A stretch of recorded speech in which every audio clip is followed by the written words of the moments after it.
परंपरा और संस्कृति संपन्न राज्य ओडिशा। एठारे 12 मासरे 13 पर्व ओषा व्रत इत्यादि पालन करा जाए।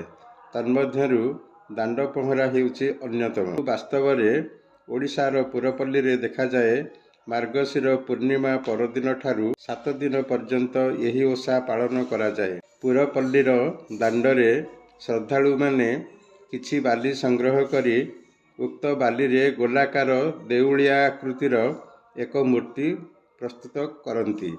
एहाकू विभिन्न फूलरे साधारणतः यही ऋतु रे गेंडु फूल सहजरे मिलुथिबारु यही गेंडु फूलरे बाली मूर्ति को सजेई दिया जाए।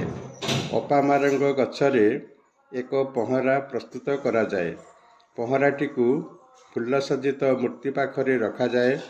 नैवेद्य भावरे उषुना भात तरकारी पिठा फलमूल इत्यादि अर्पण